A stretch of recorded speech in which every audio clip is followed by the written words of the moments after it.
tell you that we've obviously looked at evidence about cadaver dogs, and they're incredibly unreliable.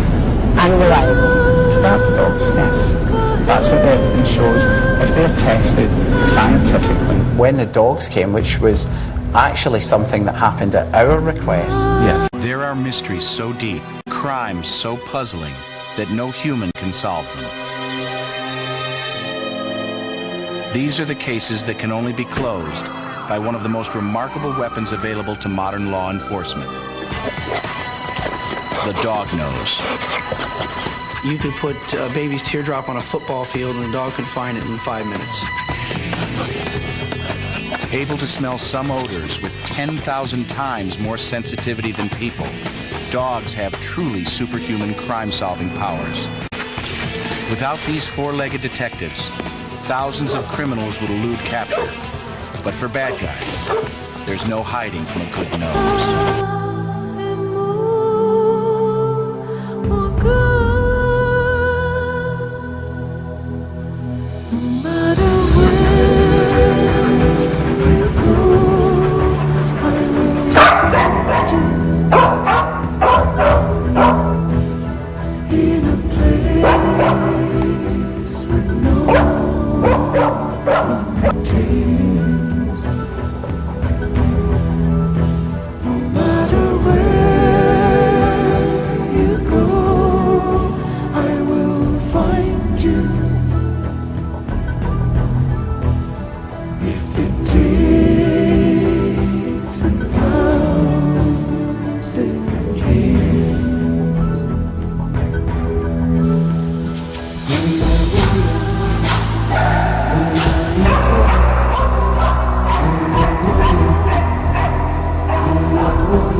When the dogs came, which was actually something that happened at our request. I walk into a bakery, I smell a cake or pastries.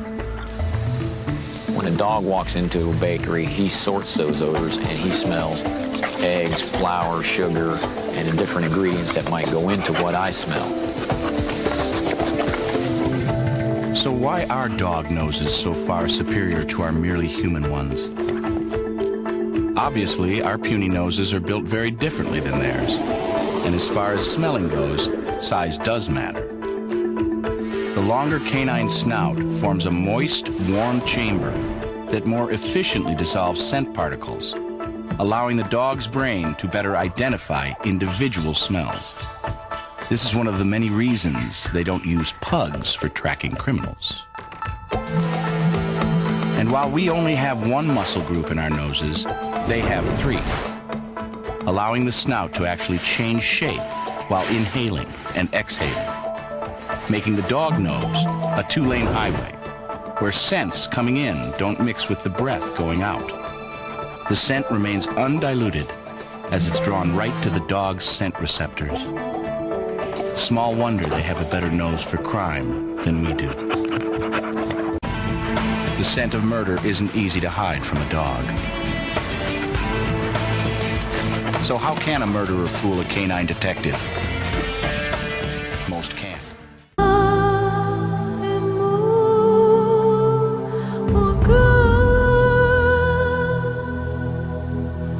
No matter where you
how can a murderer fool a canine detective? Most can't. But one man in Northern California dug deep to try. The sleepy coastal town of Half Moon Bay, California, had one of its leading citizens, a man named Henry Olsen, vanish. Neighbors first became alarmed when they noticed Henry's beloved Doberman was being neglected. Henry never left his dog unattended. They also observed a local contractor, making himself very much at home in Henry's home. Ron Middleton said Mr. Olsen was simply out of town and had asked him to look after things. The still suspicious neighbors called the police. Ron's explanation was that he and Henry had become very close. They had a lot in common, and Mr. Olsen had just had a recent breakup with someone that he'd been with and was probably going to marry, and he needed to just get away. He was having emotional problems and was very traumatized and just felt the need to get away, and supposedly went back to visit his family in Minnesota and left his house, his business, his life in Ron's care. As the investigation progressed, the police discovered that Ron had been using Henry's credit cards and cars. And none of Henry's family in Minnesota had heard from him. Detective Bear drove to Ron's house. There, in his driveway, she saw something that confirmed her worst suspicions. As soon as I saw the backhoe, my heart just dropped down to my feet. You knew that Henry was dead. There's just no two ways about it.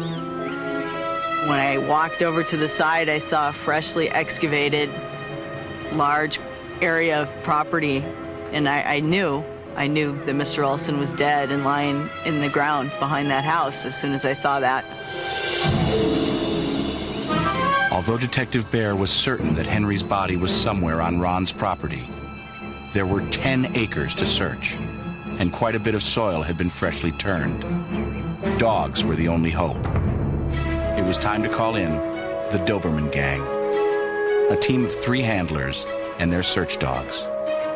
Trained as cadaver dogs, these Dobermans will alert on bones, decomposing human flesh, or even teeth. But the odds of finding anything in such an enormous search area are low. The handlers split up. The first team stayed near the house. The second went to explore the fields. And the third searched along a drainage area. In a matter of minutes, Spice led Shirley Hammond to a freshly built earthen dam. The first thing I noticed that she went up to the top of the dam and stood there just, with her nose way up in sniffing the trees. The canopy is like a sponge. It traps all the scent that's rising from the earth breathing and scent coming up, and then it just hangs up there. She kept repeating this behavior, and so I called Eva on the radio and asked Eva to come down and look at what was going on. When Shirley called, I came to the dam area, and my dog was circling around and doing basically the same behavior that Spice was doing. Very interested, very focused, with her nose down, with her nose up, just checking the whole area. And I think at this point we decided that we need Adela. All 3 of our dogs did the exact thing. I mean, within like a 3-foot circle, they all said, yes, right here, right here. All 3 of them were so precise in it. So it was we all felt very reassured because our dogs, 3 dogs saying it's here.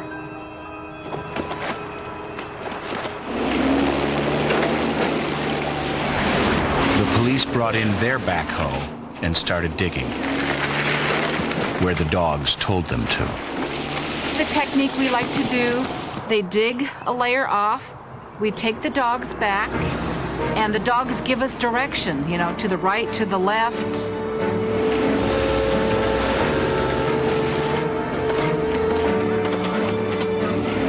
The dig went on for hours. Then at 5 feet down, something finally happened. the Bobcat driver stops the vehicle. He jumps out and he says, something really smells bad. And of course, everybody is like huddling around. What is it? What is it? So they go and investigate, and there's piles and piles, bags and bags of meat. Big roasts and hunks of meat, and it smelled bad. And the flies instantly hit it. We removed the meat, we showed the dogs the meat, and they went, yeah. And then they went right back to work.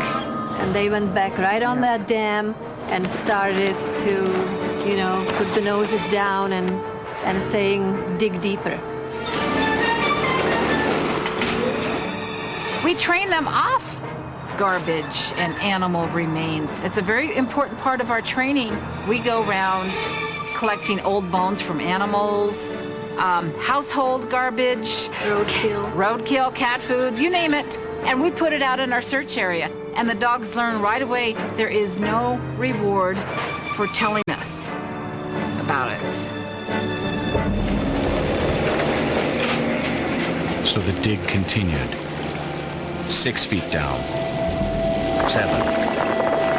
8. When we got to about 9 feet under, the dogs began to go crazy. They'd found something. And at that point, they started doing careful digging with the shovels and got down to a rolled up carpeting. Buried, where no one but a dog could have known, was Henry Olsen.